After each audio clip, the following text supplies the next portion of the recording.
They called Julian Thorne the man who couldn't lose. He had the billion-dollar hedge fund, the penthouse on Park Avenue, and the silent trophy wife who stood perfectly still in his shadow. But everyone missed the most dangerous thing in the room. Her silence wasn't submission. It was preparation. At 9:00 p.m., she walked out of the darker corner of the Diamond Gala. By 9:00 a.m., Julian didn't just lose his wife, he lost his fortune, his reputation, and his freedom. This is the story of the most brutal, calculated revenge in New York history. Watch until the end to see how the perfect crime was legal. The flashbulbs outside the Pierre Hotel were blinding, popping in a rhythmic, aggressive staccato that Julian Thorne lived for. He stepped out of the black Maybach, buttoning his bespoke Tom Ford tuxedo jacket with one hand, while the other gripped the slender, trembling wrist of his wife Elena. "Smile!" Julian hissed through his teeth, barely moving his lips. "And for God's sake, stand up straight! You look like a frightened deer. You're the wife of a billionaire, not a charity case." Elena forced the corners of her mouth upward. It was a practiced expression, one she had perfected over 7 years, of a marriage that felt less like a partnership and more like a hostage situation. She wore a vintage emerald necklace, a piece Julian had bought at a Christie's auction, not for her, but for the tax write-off. "I'm trying, Julian," she whispered, her voice barely audible over the screaming paparazzi calling out Julian's name. "Try harder," he snapped, pulling her up the red carpet. Julian Thorne was the CEO of Thorne Capital, a hedge fund that had just posted record profits by shorting a pharmaceutical company, right before a scandal broke. A scandal, many whispered. Julian had manufactured himself. He was 45, handsome in a predatory way, and utterly convinced of his own invincibility. Inside the ballroom, the air smelled of expensive perfume and old money. The elite of New York society were circling each other. Julian immediately dropped Elena's hand to greet Senator Maxwell, a man whose re-election campaign Julian was heavily funding. "Senator, good to see you." Julian boomed, his charm turning on like a light switch. Elena took a step back, fading into the background. This was her role, the silent ornament. She watched as a tall, striking woman in a daring red dress approached the circle. It was Sophia Laurent, Julian's chief financial officer, and as everyone in the room, except perhaps Elena, seemed to know his mistress. "Julian," Sophia purred, placing a hand on his arm that lingered a second too long. "The Asian markets are opening soon. We should check the numbers later." Julian smirked, his eyes undressing her. "Of course. Business never sleeps." Elena felt a cold, hard knot in her stomach, but her face remained impassive. She caught the eye of a waiter and took a glass of champagne, gripping the stem so hard her knuckles turned white. She watched them. The way Julian leaned in, the way Sophia laughed at a joke that wasn't funny. They thought she was stupid. They thought she was just the poor librarian Julian had plucked from obscurity, a pretty thing with no claws. They were wrong. At 9:30 p.m., the gala was in full swing. Julian was holding court near the orchestra, laughing loudly with a group of investors. Elena approached him. "Julian." He turned, annoyed. "What is it, Elena?" "I'm busy." "I have a migraine," she said softly, touching her temple. "The lights, they're too bright. I'm going to take the car back to the penthouse." Julian rolled his eyes, sighing theatrically for his audience. "Of course you do. You never could handle the real world, could you, Fine? Go. Send the driver back for me. I'll be late." "Okay," she said. She looked at him. Really looked at him for a long second. It was a look devoid of love, hate, or fear. It was just empty. "Goodbye, Julian." Yeah, goodbye." He waved her off, turning back to Sophia. Elena turned and walked away. She didn't rush. She walked with the measured grace of a woman who knew exactly where she was going. She retrieved her coat from the cloakroom, walked out the side exit to 61st Street, and climbed into the waiting Maybach. "Home, Mrs. Thorne?" the driver, a burly man named Gus, asked. "Actually, Gus." Elena said, her voice suddenly steady, the tremble completely gone. "Take me to Teterboro Airport. I've decided to visit my sister in Boston for a few days. Julian knows." Gus nodded. He didn't question her. Why would he? She was the meek, obedient wife. As the car merged into traffic, Elena reached into her clutch. She didn't pull out a compact or a lipstick. She pulled out a burner phone, a cheap Android she had bought with cash 6 months ago. She typed in a single code and hit send. On the screen, a progress bar appeared. "Executing script Prometheus. 0% complete." She watched the percentage tick up to 1%. "Drive a little faster, please, Gus," she said calmly. "I don't want to miss my flight." Julian stumbled into the penthouse at 3:00 a.m. He was drunk on vintage scotch and his own ego. Sophia had left 20 minutes earlier, taking a separate Uber to maintain appearances, though the lipstick stain on Julian's collar told a different story. "Elena!" he bellowed into the cavernous foyer. Silence. "Useless woman," he muttered, tossing his keys onto the marble console table. He loosened his tie and staggered toward them. The master bedroom. He expected to find her asleep, perhaps crying softly into her pillow as she often did. He liked it when she cried. It made him feel powerful. He pushed the door open. The bed was made. Perfectly pristine. The sheets were tight, the pillows fluffed. It hadn't been slept in. Julian frowned.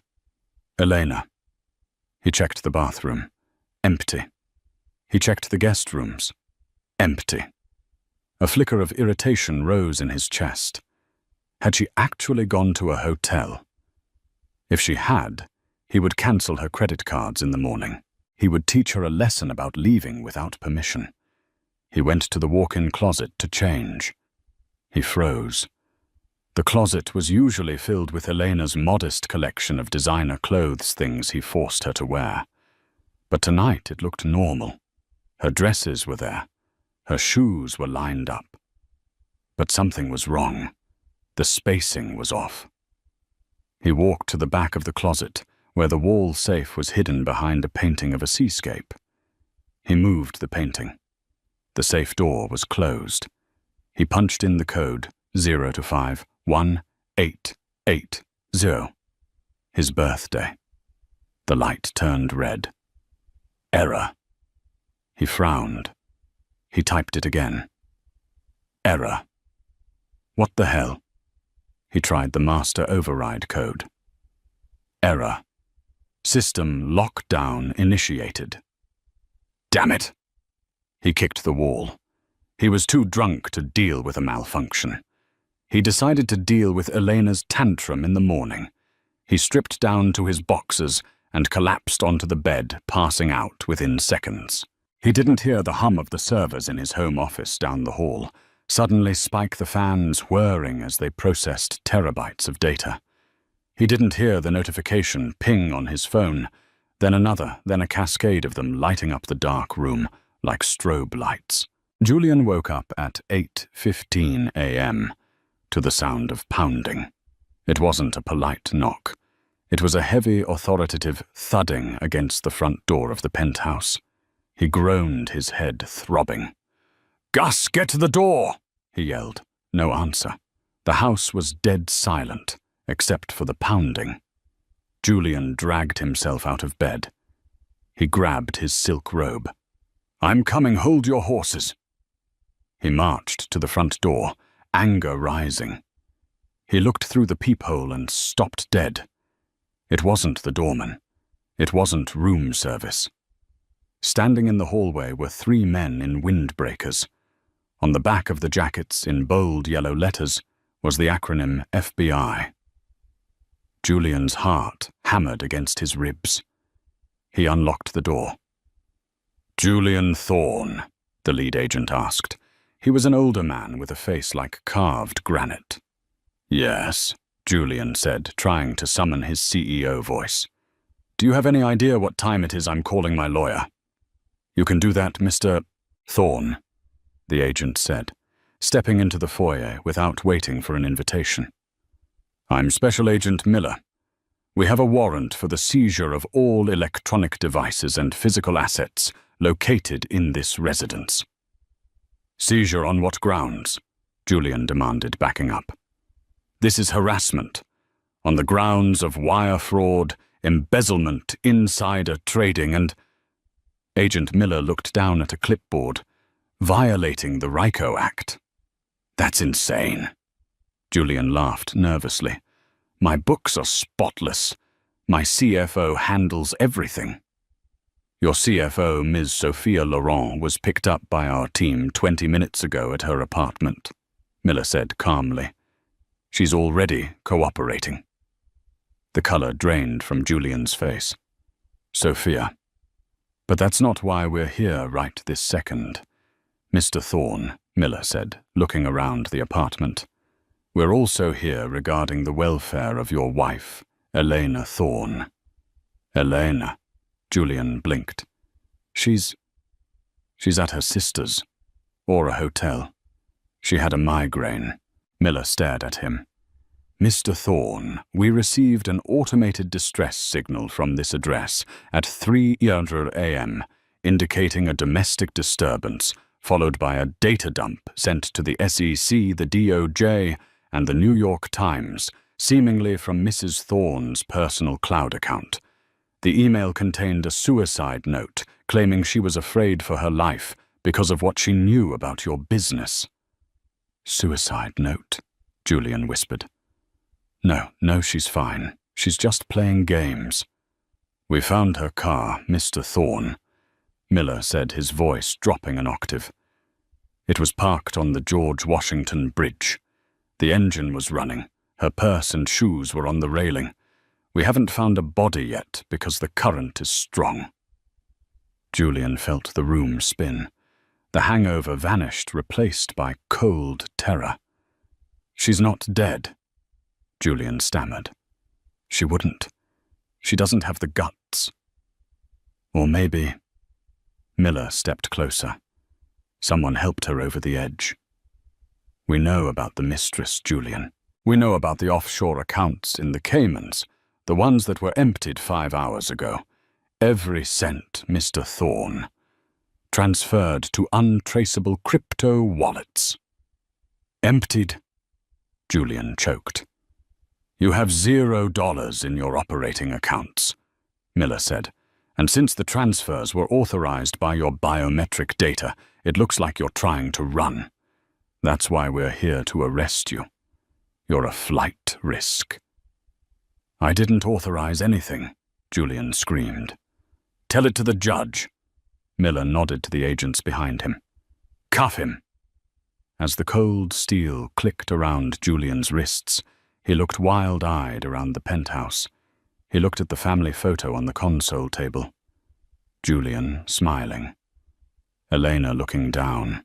She did this, a voice in his head screamed. The quiet mouse.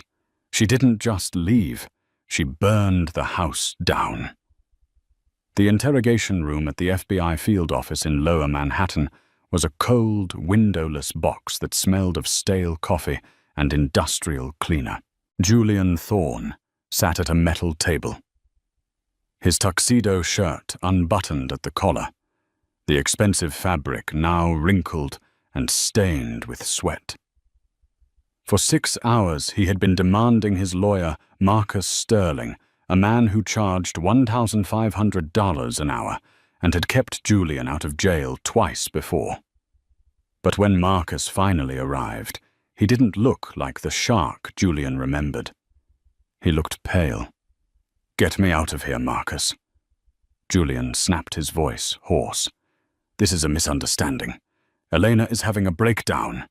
I did not kill her, and I certainly didn't steal my own money." Marcus sat down, placing his leather briefcase on the table with a heavy thud. He didn't open it. He just looked at Julian with a mixture of pity and disgust. "Julian," Marcus said quietly, "you need to listen to me very carefully. The situation has evolved." "Evolved how? Did they find her?" "No," Marcus said. "They found her diary." Julian scoffed. "Elena didn't keep a diary. She barely had a thought in her head that I didn't put there." Marcus slid a tablet across the table. "She kept a digital audio journal, Julian, uploaded to a cloud server that was set to auto-release to the district attorney in the event of her death or disappearance. It's been leaking to the press for the last hour. CNN is playing excerpts." Julian stared at the tablet. He pressed play on the file marked Entry 104.p3. Elena's voice filled the small room. It wasn't the meek whisper he was used to. It was trembling, terrified. "October 14th. He hit me again tonight. Not the face. He never hits the face because of the galas. He hit me in the ribs.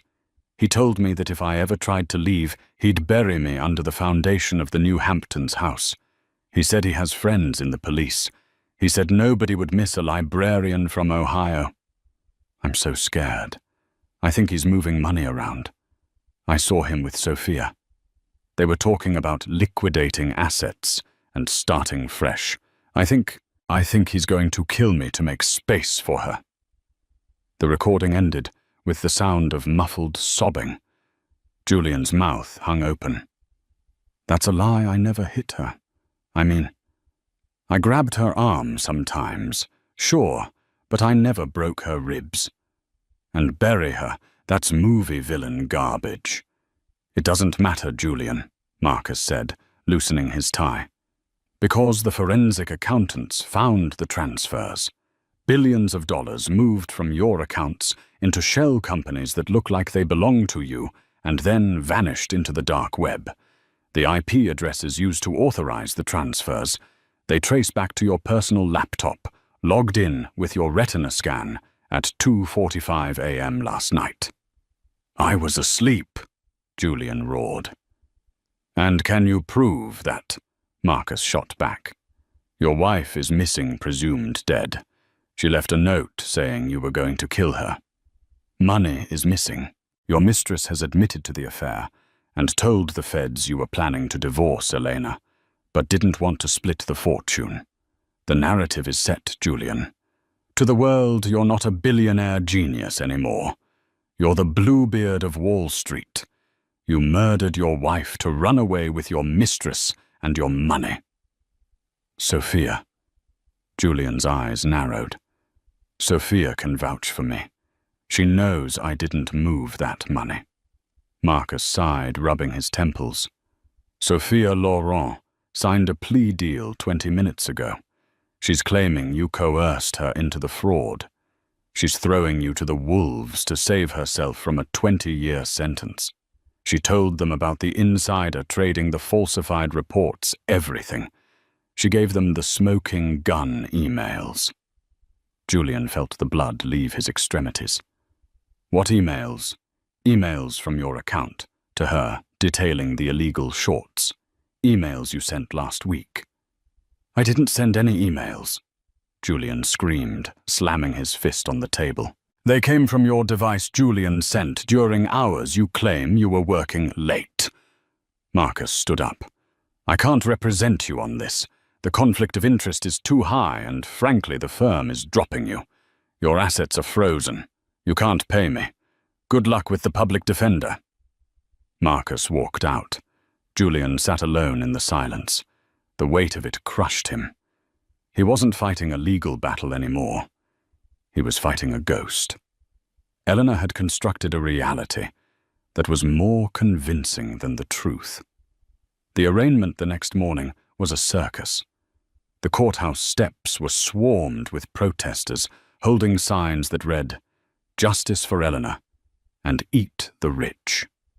When Julian was led into the courtroom in an orange jumpsuit, shackles around his ankles, the gallery erupted in hisses. He scanned the room, looking for a friendly face. There was none. His board of directors, his friends, the politicians he had bribed, they were all gone. The prosecutor, a sharp-eyed woman named District Attorney Vance, didn't hold back. "Your Honor," Vance boomed, pointing a finger at Julian.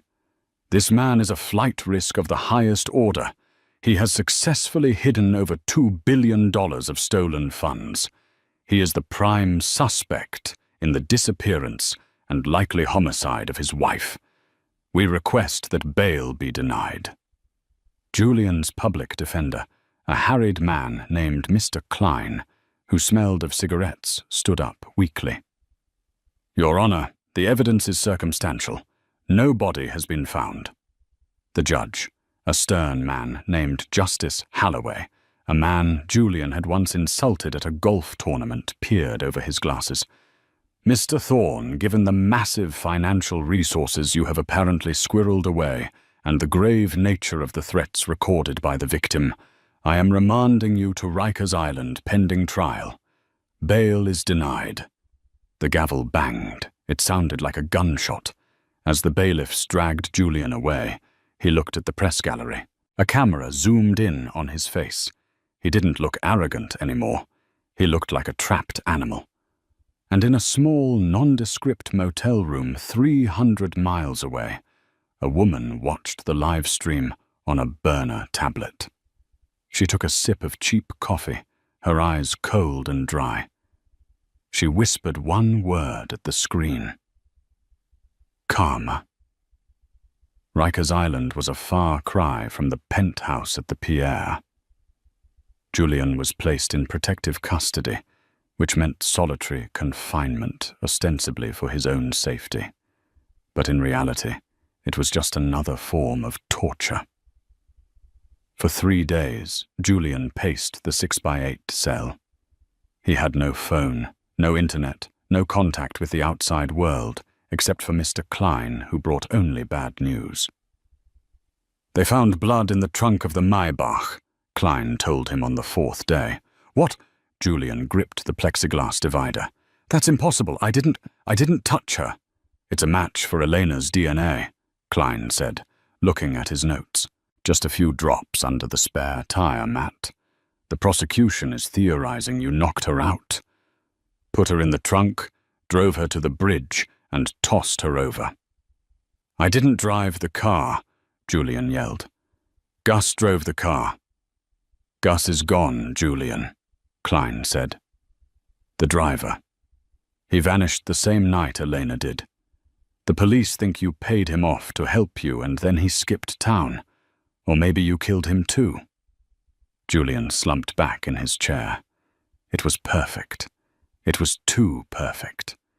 He closed his eyes and tried to think. He needed to think like the shark he used to be. How did she do it? Flashback 6 months ago. The memory hit him. It was a Tuesday. Julian had been working late in his home office. Elena had come in with a tray of tea. "Get out," he had snapped. "I'm entering the passkeys for the Cayman accounts. If I lose focus, I have to start over." "I'm sorry, Julian," she had said, bowing her head. She placed the tray on the edge of the desk. "I just wanted to make sure you were hydrated." She had lingered. Just for a moment. She had been wearing that stupid, clunky smartwatch he hated. The one she said she used to count her steps because she was trying to lose weight for him. He remembered now. As she set the tray down, her wrist had hovered over his keyboard. The watch. It wasn't a fitness tracker. Julian's eyes snapped open in the prison cell. She recorded the keystrokes. But that wasn't enough. The biometric scan, the retina scanner on his laptop. How did she bypass that? He thought back to the migraines. 2 months ago. He had woken up in the middle of the night. Elena was looming over him. "What are you doing?" he had mumbled, groggy from the sleeping pills he took. "Shh," she had whispered, holding her phone up. "There was a mosquito on your face. I didn't want it to bite you." The flash had gone off. He had brushed it off as her being weird. But she hadn't been taking a picture of a mosquito. She had been taking a high-resolution scan of his iris while his eyes were open in the semi-conscious state. Or perhaps she had used a specialized app. No, that was too sci-fi. Think simpler. The IID on his laptop. It had a backup, a fail-safe.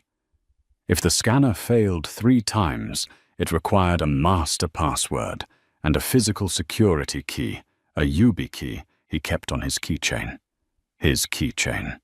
The night of the gala. He had thrown his keys on the marble table. He had been drunk. He had passed out. She hadn't just left. She had come back. No, the doorman would have seen her, unless she never left the building. Julian's mind raced. The timeline. 9:30 p.m. Elena leaves the gala. 10:15 p.m. She arrives at the penthouse, allegedly, to pack. 3:00 a.m. Julian arrives home. There was a 5-hour gap. She didn't run away immediately. She went to the apartment. She waited for him to come home drunk. She waited for him to pass out. She used his physical thumbprint while he was unconscious to unlock the phone. She took the physical security key from his keychain. She performed the transfers while he was snoring in the next room. Then she planted the evidence, the messy closet, the fake struggle. But the blood Julian remembered a week ago. Elena had cut her finger while chopping vegetables. It was a deep cut. She had bled into a bowl. She had been weirdly calm about it, staring at the blood before washing it away. She saved it. The realization made Julian retch. She had been harvesting her own blood, freezing it, saving it to plant in the car. This wasn't a crime of passion. This was an engineered dismantling of his life. Elena sat in a diner booth wearing a brunette wig and thick-rimmed glasses. She looked like a graduate student, or maybe a young writer. She wasn't Elena Thorne anymore. Her passport, a masterpiece of forgery she had paid $1,000 for on the dark web, said she was Nora Gray.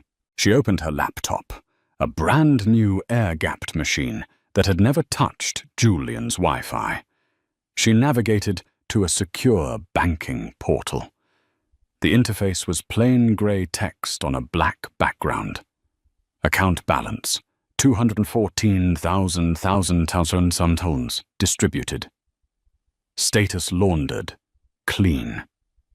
She didn't smile. Smiling was for people who had won a game. She hadn't won a game. She had survived a war. She took a bite of her toast.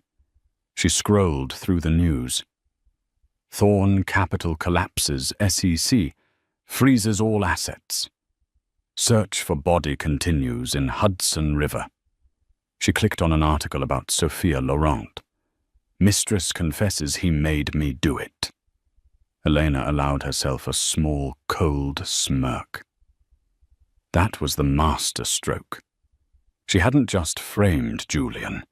She had framed Sophia as his accomplice. She had used Julian's email, which she had access to for months, to send Sophia incriminating messages.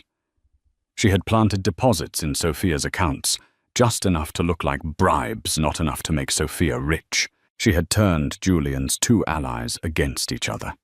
She closed the laptop. She wasn't done yet. Julian was in prison, yes, but he was a narcissist. He would find a way to weasel out. He would hire better lawyers. He would find a loophole. She needed to ensure the nail was driven into the coffin so deep it could never be pulled out. She pulled out the burner phone. She had one final message to send. Not to the police. Not to the press. She dialed a number she had memorized from Julian's black book, the physical book he kept in a safe she wasn't supposed to know about. The phone rang twice. "Yeah," a rough voice answered. "This is regarding the shipment in Newark," Elena said, her voice dropping to a mimicry of Sophia's sultry tone. "Mr. Thorne wants to renegotiate the terms. He's feeling squeezed." "Thorne is in jail," the voice growled. "Exactly," Elena said. "And he's thinking about talking, unless you ensure he stays quiet." She hung up. The man on the other end was Salvatrucha Sal Moretti, the head of a construction union that Julian had been using to launder money for the mob. Elena knew that the FBI couldn't keep Julian in jail forever on financial crimes, but the mob. They would handle him for free if they thought he was a snitch. She stood up, left a $20 bill on the table, and walked out into the crisp autumn air. She had a flight to catch. But back in New York, the walls were closing in on Julian from sides he didn't even know existed. Julian Thorne had spent his life believing that money was a shield. It could deflect lawsuits, silence critics, and buy freedom. But in Unit 4 north of the Metropolitan Correctional Center, money was a rumor and debt was paid in blood. 3 days after Elena's call to Sal Moretti, the atmosphere around Julian changed. He felt it in the cafeteria first. The other inmates stopped jeering at him. Instead, they went silent when he walked by. It was the silence of a jungle when a predator is near. Except Julian realized with a jolt that he was the prey. He was sitting alone picking at a tray of grey meatloaf when a heavy tray slammed down opposite him. It was a man known only as the Butcher, an enforcer for the Moretti crime family, serving life without parole. He didn't look at Julian. He looked at the wall. "Sal sends his regards," the Butcher whispered. Julian's fork clattered to the table. I didn't say anything. I'm not talking to the feds." "Sal heard you were looking for a deal," the Butcher said, finally turning his dead shark-like eyes onto Julian. "He heard you were going to trade the union construction contracts for a lighter sentence on the wife thing." "That's a lie," Julian hissed, sweat beading on his forehead. "My wife set me up. I don't know who told Sal that." "But doesn't matter." The Butcher interrupted. He slid a small, folded piece of paper across the table.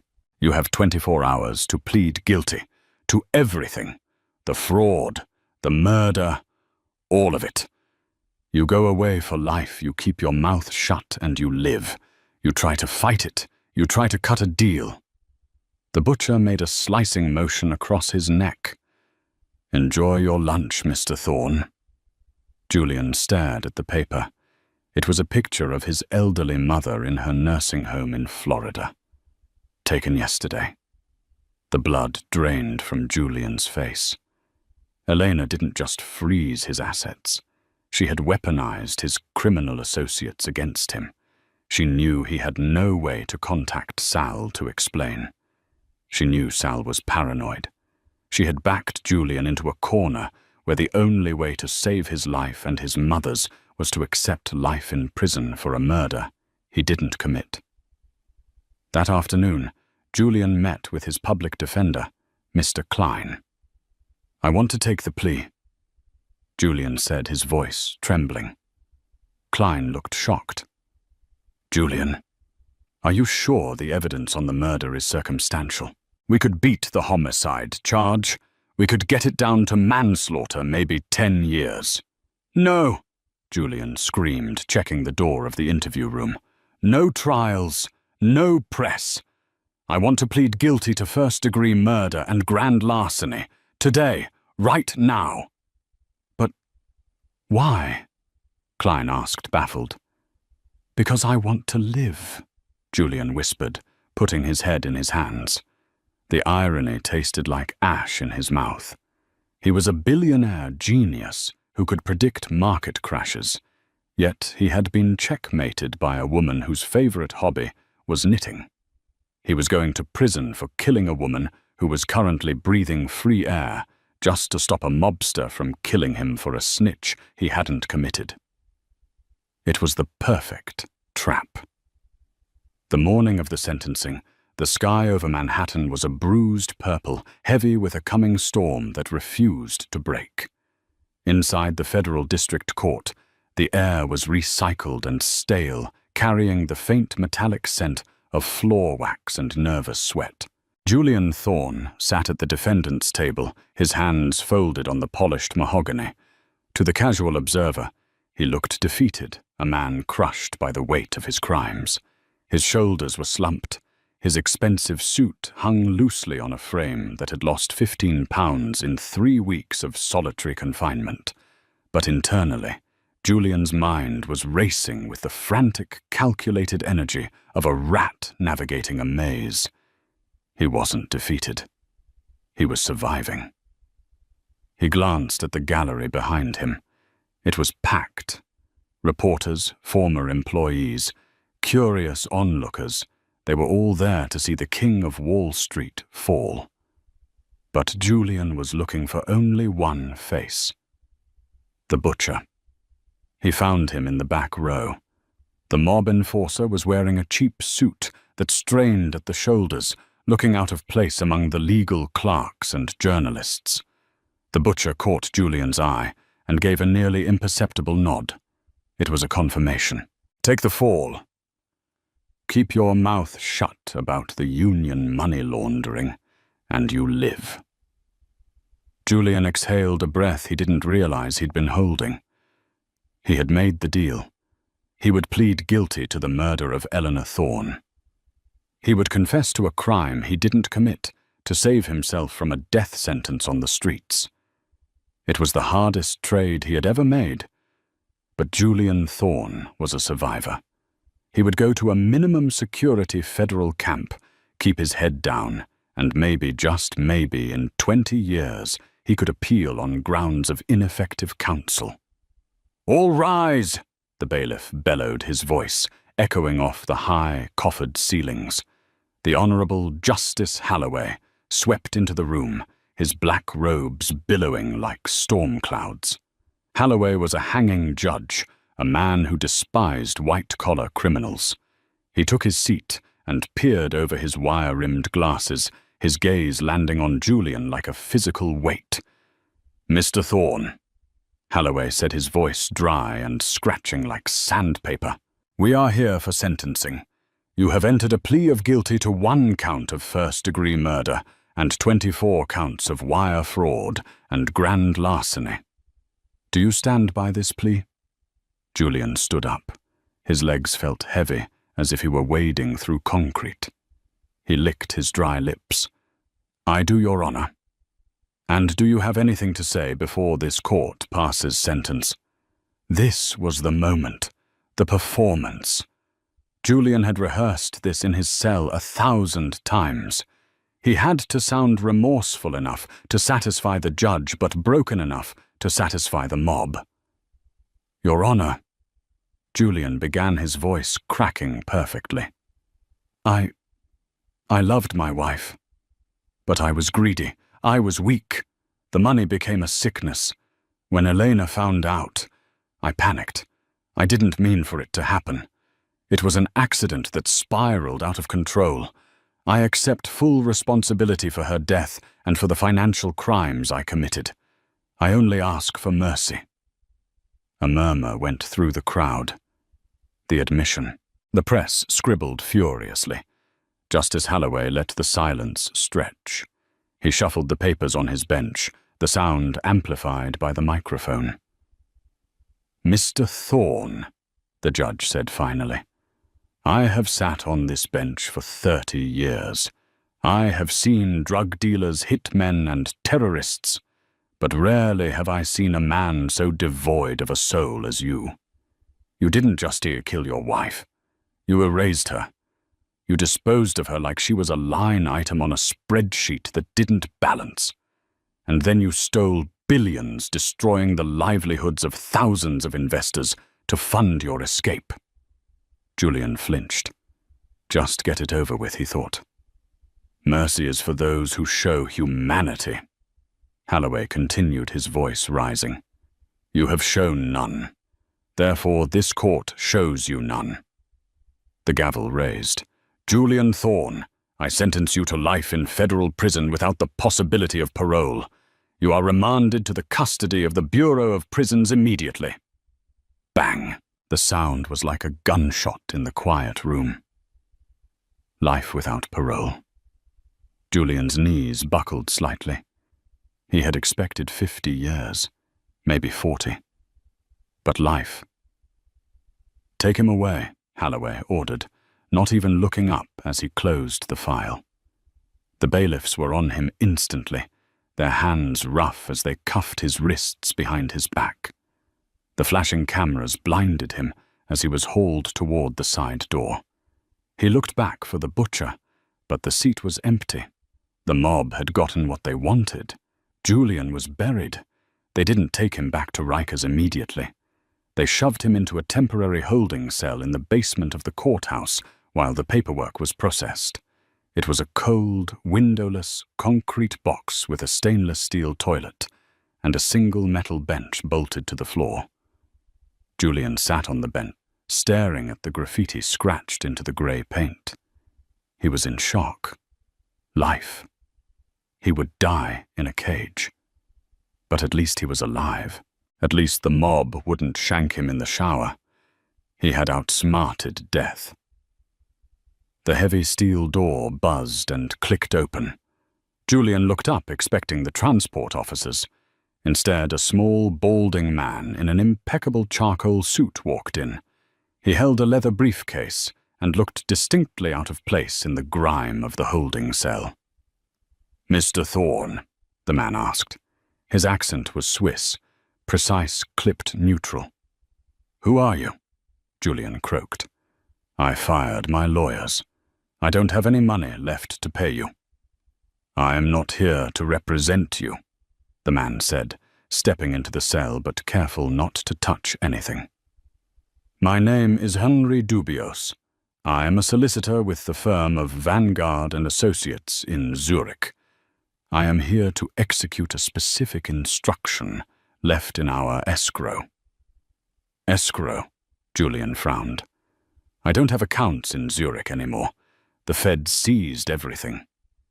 "This does not concern your accounts, Mr. Thorne," Dubios said. He opened his briefcase.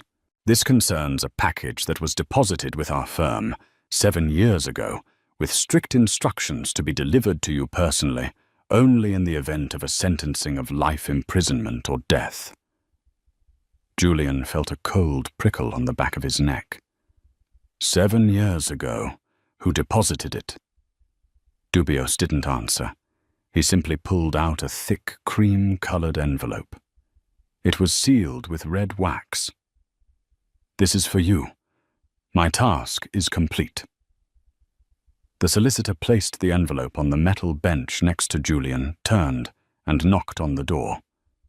The guard opened it, and the man vanished as quickly as he had appeared. Julian stared at the envelope. It looked heavy, expensive. The paper was textured linen. He reached out with his cuffed hands, his fingers trembling. He picked it up. A scent hit him. It was faint but unmistakable. Lavender and vanilla. It was Elena's perfume. The world seemed to tilt on its axis. His breath hitched in his throat. He fumbled with the wax seal, his fingernails scraping against the paper until it tore open. Inside there were 2 things, a photograph and a handwritten letter. He looked at the photograph first. It was a high-resolution print.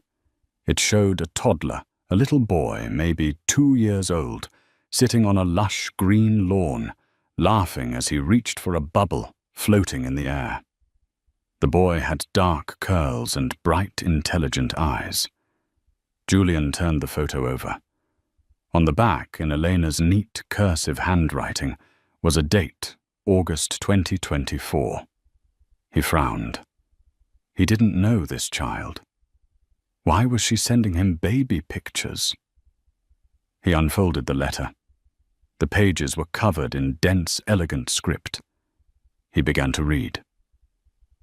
My dearest Julian, if you are reading this, then you have lost.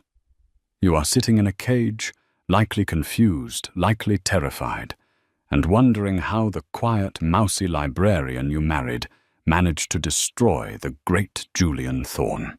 You always told me that in business you have to know the history of the asset. You have to know where it came from to know what it's worth. But you never checked my history.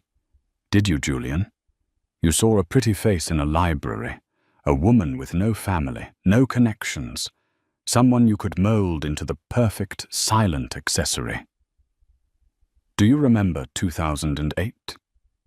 Do you remember a company called Vanguard Tech? Julian froze. His eyes scanned the words, his heart hammering against his ribs. Vanguard Tech. It was his first big kill. He had shorted the stock spread rumors about the CEO's mental health and drove the share price to zero. He had bought the patents for pennies on the dollar. It was the foundation of his empire. The CEO of Vanguard Tech was named Robert Vance. The letter continued. He was a good man. He was a brilliant inventor. And he was my father. He didn't just lose his company, Julian. He lost his mind. The shame you manufactured, the lies you told to the press, it broke him. I was 22 years old when I came home and found him in the garage. He had hanged himself with an extension cord because you bankrupt him. A strangled noise escaped Julian's throat. I changed my name. I dyed my hair. I created a backstory about being an orphan from Ohio. I spent 2 years studying you. I learned your schedule, your tastes, your weaknesses. I knew you liked women who were submissive women you could control. So I became her. I became Elena. I didn't marry you for love. I married you for a debt. A debt of blood. Julian's hands were shaking so violently, the paper rattled. The mouse. The woman who was afraid of thunder. The woman who asked permission to buy a dress. It was all a lie. Every second of their 7-year marriage was a performance. She had been sleeping next to the enemy, every night waiting. I waited 7 years, Julian. 7 years of listening to you brag, listening to you belittle me. I waited for you to get sloppy. And when you brought Sophia into the picture, when you started getting greedy with the offshore accounts, I knew it was time to harvest. And the money. You're probably wondering where the $2.4 billion is. You think I'm sitting on a beach somewhere with your fortune. I'm not a thief, Julian. I'm an executor of an estate. The money has been donated. All of it. I set up a specialized algorithm that distributed the funds into thousands of micropayments to the pension funds of the 3 companies you destroyed: Vanguard Tech, Horizon Medical, and Blue Steel Industries. You didn't steal that money, Julian. You gave it back. You are the most generous philanthropist in history. Thank you. Julian felt bile rise in his throat. The money was gone. Not hidden, gone. He couldn't trade it. He couldn't use it. And finally, look at the photo again. Julian looked down at the laughing boy. That is not your son. That is my nephew. My sister's son. The sister you wouldn't let me visit because family is a distraction. He is growing up in a world where he will never have to worry about money thanks to the college fund I established in your name.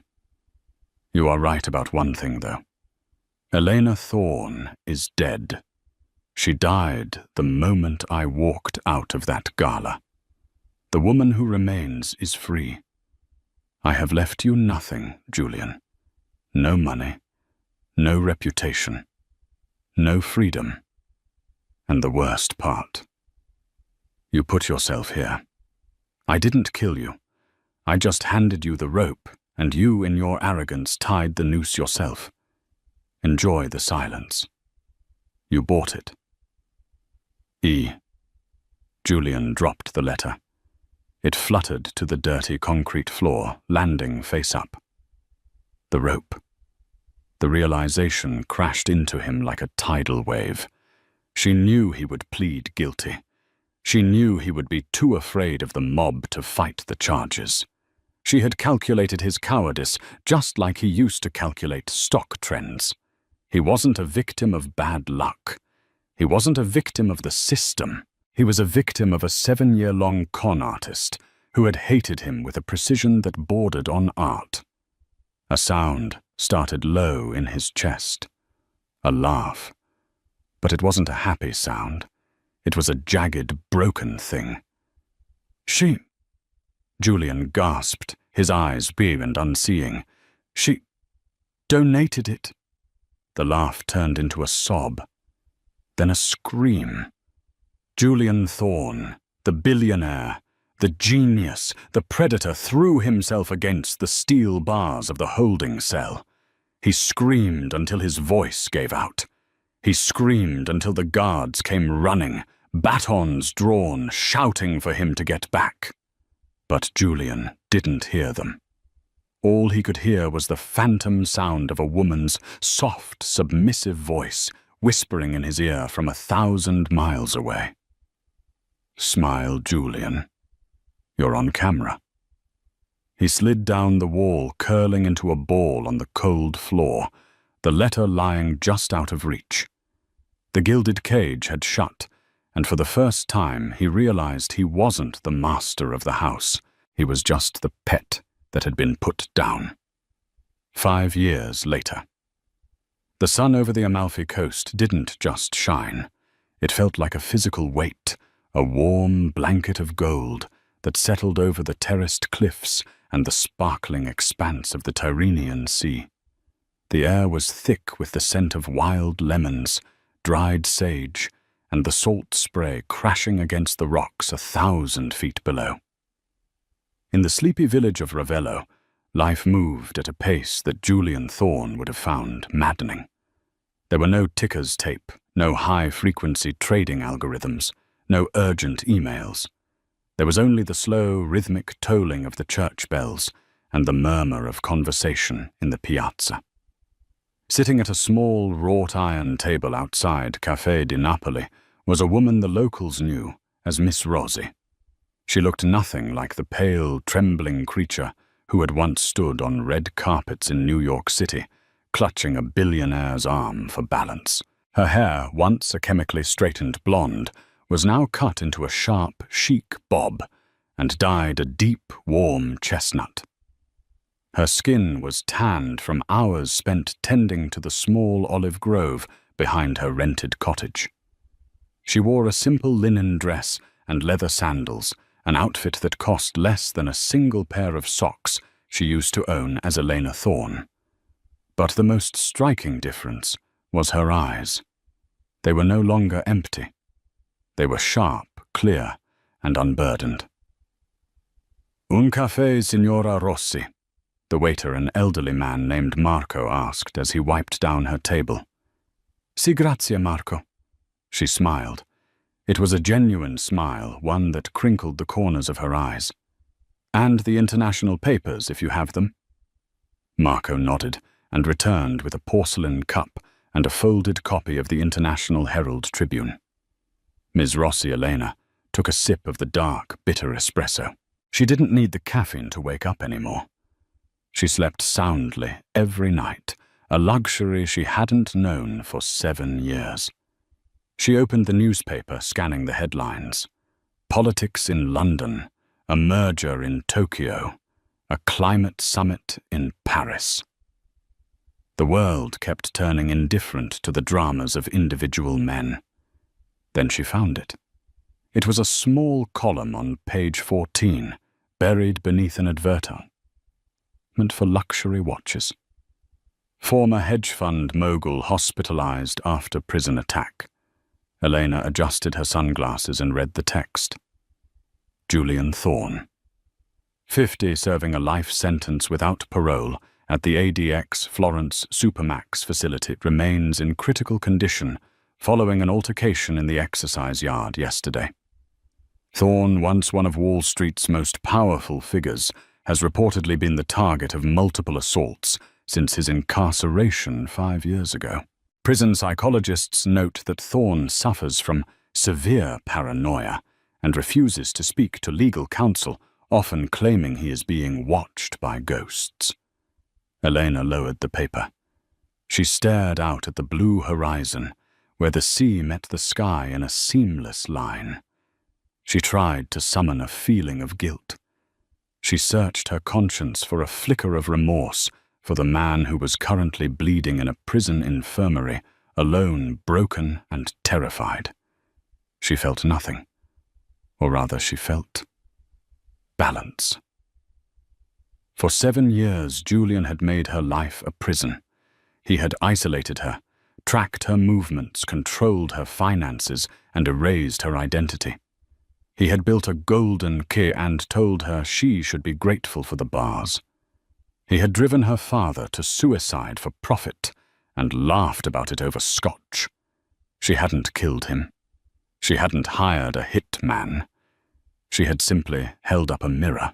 She had used his own weapons against him.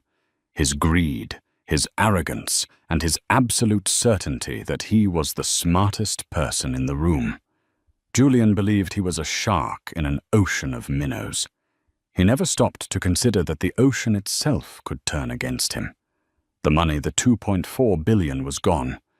She hadn't kept a dime of the stolen funds. It had taken her months to write the code, but she had successfully funneled every cent into the pension funds of the companies Julian had destroyed. The iron workers in Ohio, the tech developers in Austin, the medical researchers in Boston, they had all received anonymous checks, adjustments to their accounts. Justice wasn't about punishment. It was about restoration. Elena reached into her tote bag and pulled out a small leather-bound book. It was a sketchbook. She opened it to a fresh page. With a piece of charcoal, she began to draw the view before her. The cliffs, the sea, the lemon trees. Her hand was steady. A shadow fell over her table. She looked up, startled. It was a young backpacker lost holding a map. "Excuse me," he said in English. "Do you know the way to the Villa Simbrone?" Elena looked at him. He was young, American, full of energy. "Yes," she said, her voice soft but strong. "You go up the stairs behind the church, turn left at the bakery, and keep climbing. The view from the top is worth the walk." "Thanks," he grinned. "You have a great accent. Are you American?" Elena paused. She thought about the penthouse on Park Avenue. She thought about the galas, the flashes, the fear. She thought about the woman named Elena Thorne, who had died that night on the George Washington Bridge. "No," she said, turning back to her drawing, the charcoal scratching pleasantly against the paper. "I used to be.